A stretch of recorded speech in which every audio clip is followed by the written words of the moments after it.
Hello friends, તમારું સ્વાગત છે મારા કિચનમાં.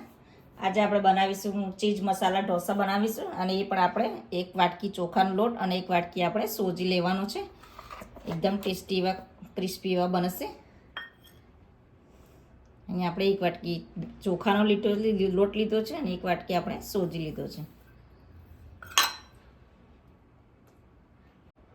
માપ પ્રમાણે આપણે મીઠું એડ કરી દઈશું અંદર. થોડુંક આપણે પાણી ઉમેરતા જઈશું અને એને મિક્સ કરતા રહીશું.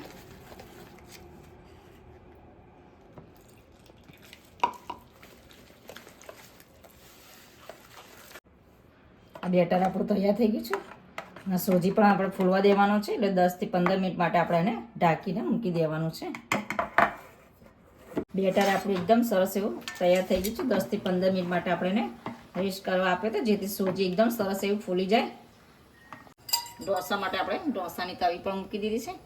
હવે 1 ટેબલ સ્પૂન જેટલું આપણે તેલ ઉમેરી દઈશું.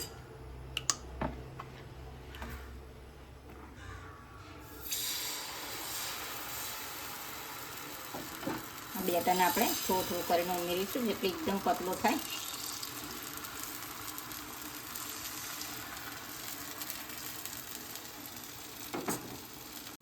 આપણે એક પર ચડી ગયું છે. હવે આપણે થોડુંક ઉપર, જો તમારે બટર હોય તો બટર ઉમેરવાનું, નકર તેલ ઘસી દેવાનું. અને થોડીક આપણે અહીંયા ઉપર ડુંગળી એડ કરી દઈશું, એની પર થોડા ટામેટા એડ કરી દઈશું. થોડોક આપણે ચીલી સોસ ઉમેરી દઈશું અંદર. થોડુંક આપણે શેઝવાન સોસ છે એ આપણે અંદર એડ કરી દઈશું. એનાથી ટેસ્ટ બહુ સરસ એવું લાગે છે. થોડુંક આપણે ગરમ મસાલો એડ કરી દઈશું.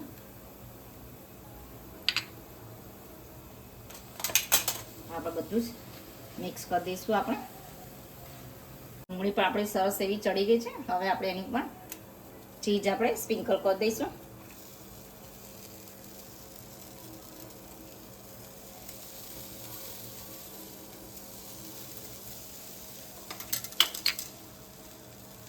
થોડીક આપણે અંદર પણ કોથમીર સ્પ્રિંકલ કરી દઈશું.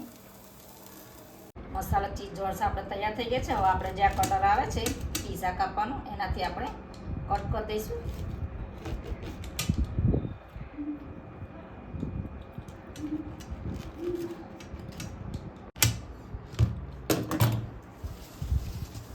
હવે ચીઝ મસાલા ઢોસો તૈયાર થઈ ગયો છે. હવે આપણે એની પર થોડી ચીઝને સ્પ્રિંકલ કરી દઈશું. થોડીક આપણે કોથમીર સ્પ્રિંકલ કરી દઈશું. તમને મારી રેસીપી પસંદ આવે તો લાઇક, શેર અને સબસ્ક્રાઈબ જરૂરથી કરજો. અને બાજુમાં આપેલી બેલ આઇકનની ઘંટી દબાવજો, જેથી મારી નવી નવી રેસીપી તમને મળતી રહે.